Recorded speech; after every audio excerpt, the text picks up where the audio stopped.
তো 25 number question কি কৈছে the digits of a positive numbers of 3 digits are in AP and their sum is 15. The number obtained by reversing the digits is 594 less than the original number. Find the number. তো নাম্বাৰটো ওলাব কৈছে চোৱা তো AP কেনেকৈ হয় AP is equal two কেনেকৈ লিখিব পাৰোঁ যে A1 এইটো A1 A2 A3 এনেকৈ এপি হয় হয়নে তো এতিয়া কৈছে এইটো এটা ডিজিট এইটো এটা ডিজিট এইটো এটা ডিজিট এই তিনিটা ডিজিট মিলি নাম্বাৰ কিমান হ'ব এইটো ওলাব কৈছে ফাইনেল নাম্বাৰটো কিমান হ'ব এইটো ওলাব কৈছে তো এতিয়া চোৱা এই ডিজিট কেইটা কেনেকৈ ল'ম কৈছে 8 প্লাস 8 প্লাস 8 কৰিলে আকৌ কিমান হ'ব 15 হ'ব সাম কিমান হ'ব 15 হ'ব তাৰ মানে এতিয়া ডিজিট কেইটা লিখিম কেনেকৈ লিখিম তো let the digit be let the digits be কোনটো কোনটো ধৰিম ইয়াত কি কৈছে যে তিনিটাৰ সাম কৰিলে 15 হ'ব তাৰ মানে ডিজিট তিনিটাৰ সাম কৰিলে তাৰ মানে A1 plus A2 plus A3 এই তিনিটা কৰিলে কিমান 15 হ'ব বুজিছা এই তিনিটা কৰিলে 15 এটো দিয়া আছে সাম কৰিলে 15 হ'ব লাগিব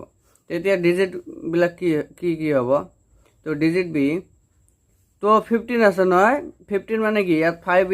ইয়াত 5 মানি লোৱা তো 5 এইটো 5 হ'ব তো এইটো এটা প্লাস হ'ব এইটো মাইনাস হ'ব বুজি পাইছা তার মানে এটা যদি 5 হয় A2 টো যদি 5 হয় তাহলে A3 টো কিমান হ'ব 6 হ'ব আৰু A1 টো কিমান হ'ব 4 হ'ব এনেকুৱা হ'ব নহয় তো এতিয়া চোৱা তো ডিজিট কেইটা কি হ'ব এটা ওলাব লাগে তো এটা আমি এনেকৈ লিখিম তো 5 এটা লম এটা 5 মাইনাস d কমন ডিফারেন্স তো মাইনাস করিলে আমি পাম এটা A1 পাম A2 ৰ পৰা A1 তো যদি কমন ডিফাৰেন্স মাইনাস কৰি দিও তো A1 তো পাম আৰু যদি A2 ৰ পৰা A2 ৰ লগত কি কমন ডিফাৰেন্স তো প্লাস কৰি দিও তেন্তে কি পাম A3 পাম বুজিছা তো এতিয়া এইটো এটা ডিজিট ললো এটো কিমান হ'ব A1 মানি লোৱা আৰু A2 তো কিমান এটো 5 এ মানি লোৱা আনে আৰু এটা কি হ'ব 5 plus d তার মানে এইটো এটা ডিজিট এইটো এটা ডিজিট এইটো এটা ডিজিট আমি লেট কৰিলো বুজিছা তো এতিয়া যদি এইটো 5 হয় এইটো কি হ'ব কমন ডিফারেন্স যিমান হ'ব এইটো প্লাস হ'ব কমন ডিফারেন্স তো প্লাস হ'ব এইটো যিমান কমন ডিফারেন্স ওলাব এইটো মাইনাস হ'ব ইয়াৰ পৰা হয় না 5 ৰ পৰা মাইনাস হ'ব তো এতিয়া আমাৰ ডিজিট কেইটা ওলাল এইটো ধৰিলো তো এতিয়া কি কৰিম এই ডিজিট কেইটাৰ অৰিজিনাল নাম্বাৰ কি আছে ইয়াত চোৱা নেক্সট কি কৈছে the number obtained by reversing the digits is 594 হ'ব less than the original number নাম্বাৰতকৈ কিমান লেস আছে ৰিভাৰ্সিং নাম্বাৰটো 594 ইমানখিনি লেস আছে তো এটা চোৱা তো অৰিজিনাল নাম্বাৰটো কোনটো হ'ব তো এতিয়া লিখিম অৰিজিনাল নাম্বাৰ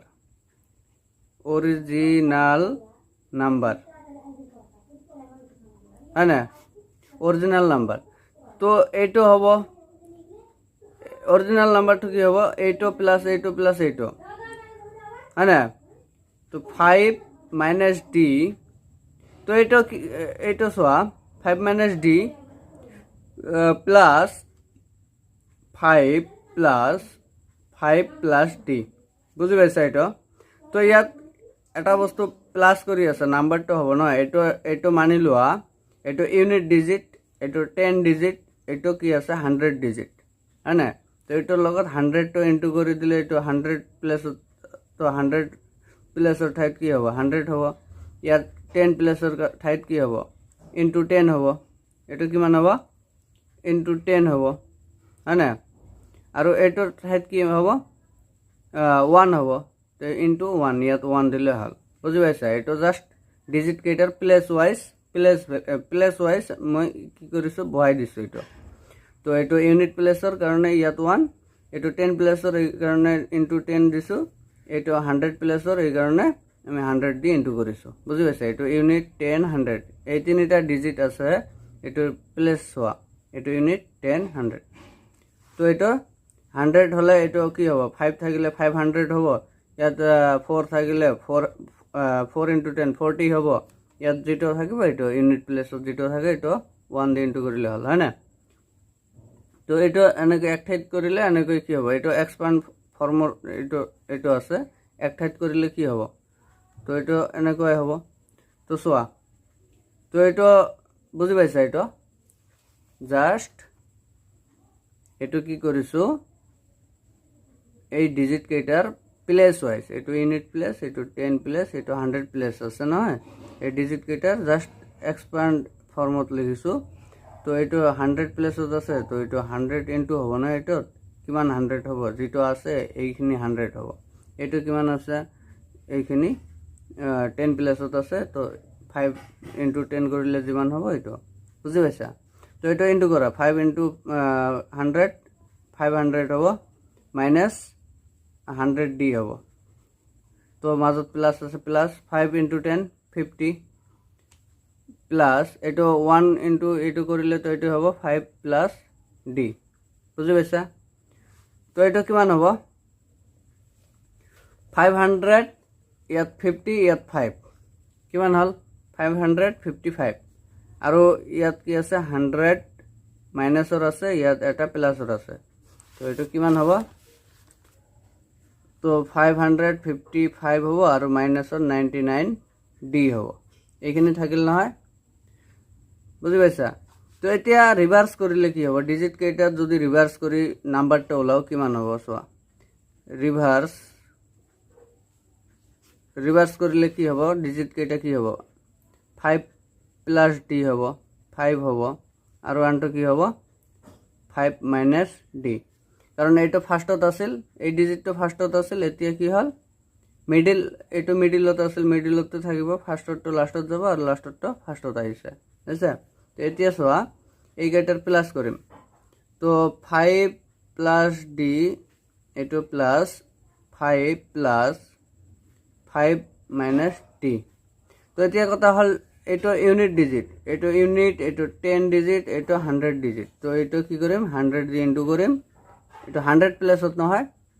এইটো 100 প্লেসত এইটো 10 প্লেসত এইটো ইউনিট প্লেসত ইউনিট 10 100 হয়নে ডিজিট কেইটা কি আছে এনেকৈ আছে নহয় তো এইটো 100 এইটো ইনটু 10 ইনটু কৰিম এটোত কি 1 ইনটু কৰিম হয়না তো ইয়াত কি হ'ব সেম এনেকৈ চোৱা তো ইনটু কৰিলে 5 দি 100 500 হ'ব প্লাস 100 ডি প্লাস 10 ইনটু 5 50 হ'ব প্লাস আছে এইটো 1 জৰ কৰিলে 5 মাইনাস ডি এইটোই হ'ব তো এতিয়া চোৱা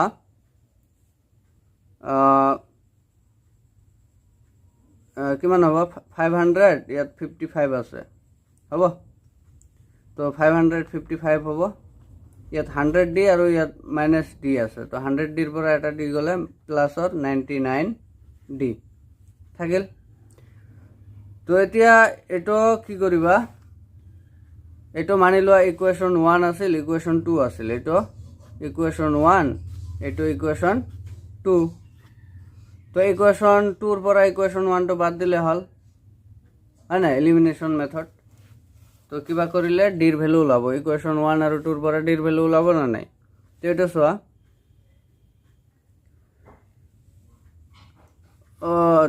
আৰু এটা কথা আছিল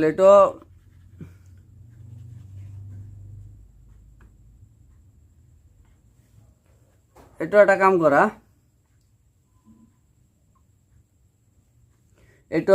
এটো কি আছিল এটা অরিজিনাল নাম্বার হয় না এটা অরিজিনাল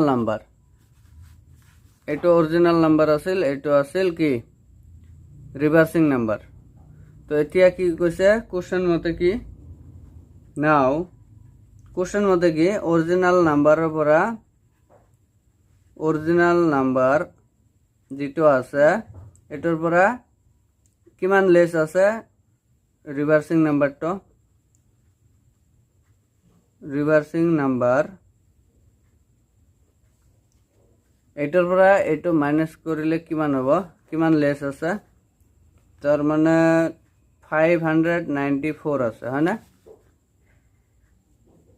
অৰিজিনাল নাম্বাৰটো কিমান আছে এইখিনি বেছি আছে ৰিভাৰ্সিং নাম্বাৰতকৈ বুজি পাইছা তো এটা বুজি পাইছা তো ইয়াত অৰিজিনাল নাম্বাৰটো কি আছিল ভ্যালুটো বহাই দিয়া 555 minus 99d হল আকৌ মাইনাস আছে এটো মাইনাসৰ দিছো ৰিভাৰ্সিং নাম্বাৰটো কি এটো তো 555 plus 99d এটো ব্ৰ্যাকেটত দিয়া ইজ ইকুয়াল টু 594 বুঝি পাইছা তো এটো কৰিলে কি হ'ব 555 minus 99d এটো ব্ৰ্যাকেটৰ পৰা ওলাই দিয়া minus 555 এটো minus 99d is equal to 594 তো এটো কি হ'ব 555 প্লাস or আছে মাইনাস or আছে ক্যান্সেল হল তো এতিয়া কি 99 মাইনাস or আছে 99 মাইনাস or আছে তো কিমান হ'ব মাইনাস or 198 হ'ব d is equal to 594 তো এটো মাইনাস d এফালে রাখা এটো 594 ডিভাইডেড বাই 198 এফালে আইব হল কটাকটি যাব এটো কটাকটি গলে কি হ'ব d is equal to বা ইয়াত d is equal to এটা মাইনাসত আইব কটাকটি কৰা ইয়াত কিমান হ'ব 3 আইব আচ্ছা তো এটা মাইনাসটো এফালে কৰি দিয়া 3 এটা বুজি পাইছা এটা মাইনাস দি দুইফালে ইনটু কৰিলেও হ'ব তো এটা মাইনাসটো ক্যান্সেল হৈ যাব ইয়াত মাইনাস লাগি যাব হয় না তো d is equal to কিমান মাইনাসৰ 3 তো এতিয়া ডিজিট কেইটাত এই d এর ভ্যালুটো বহাই দিয়া তো ডিজিট কেইটা কি হ'ব ফাইনালি ডিজিটস কেইটা কি আছিল এটা আছিল অৰিজিনাল ডিজিটস কেইটা কি আছিল এটা আছিল 5 মাইনাস d আছিল আৰু এটা 5 আছিল আৰু এটা কি আছিল 5 প্লাস or d আছিল তো ইয়াত 5 মাইনাস d এর ভ্যালু কিমান মাইনাস 3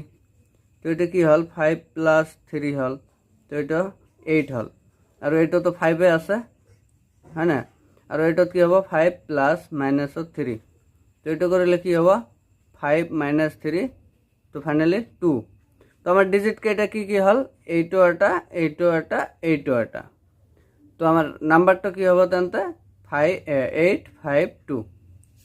তো আমার নাম্বারটা কি হবে কি কইছে ফাইন্ড দ্য নাম্বার কইছে নহয় তো দেয়ারফর দ্য নাম্বার ইজ কিমান হ'ব 852 এটো হ'ব আমার অ্যানসার বুঝি পাইছা এতিয়া যদি তুমি ভেরিফাই করা এটো জাস্ট কৰি দি আছো তুমি জাস্ট ভেৰিফাই কৰা তাৰ মানে এটো নাম্বাৰটো এটো কি আছিল নাম্বাৰটো ইয়াত চোৱা নাম্বাৰটোৰ পৰা 852 ৰ পৰা যদি মাইনাস কৰা কিমান মাইনাস কৰিবা এই যেটো তোমাৰ ডিফাৰেন্স আছিল না 594 এটো মাইনাস কৰা 594 তেন্তে কিমান পাবা চোৱা ইয়াত কিমান পাবা 12 ৰ পৰা 4 গলে ইয়াত চোৱা 852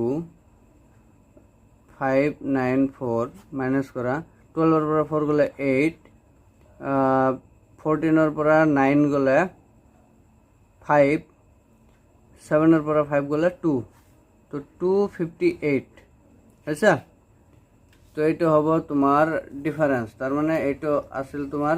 ৰিভাৰ্সিং নাম্বাৰ সোয়া এইটো আছিল অৰিজিনাল নাম্বাৰটোৰ পৰা এইটো অৰিজিনাল নাম্বাৰ মানে কি এইটো যেটো নাম্বাৰ লব গৈছে তো এইটো ৰিভাৰ্সিং কৰিলে 258 উল্টি গৈছে আচ্ছা বুজি পাইছা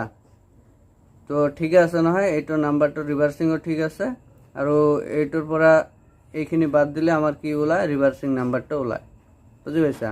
তো এইটোৰ পৰা আকৌ এইটো মাইনাস কৰিলে এইটো পাবা আচ্ছা আকৌ যদি কৰা অৰিজিনাল নাম্বাৰটো এইটো ইয়াৰ পৰা যদি ৰিভাৰ্সিং নাম্বাৰটো 258 এইটো মাইনাছ কৰা তেন্তে কিমান পাবা 594 বুজি পাইছা তো এইটো আছিল আমাৰ 25 নম্বৰ आंसर তো এইখিনি দিলে হল আমার ফাইন্ড দ্য নাম্বার ওলাব গৈছে না নাম্বার এইটো হল 852 অরিজিনাল নাম্বার যেটো 852 তো এটা আছিল A1 আৰু এইটো আছিল A2 এইটো আছিল A3 হ'ব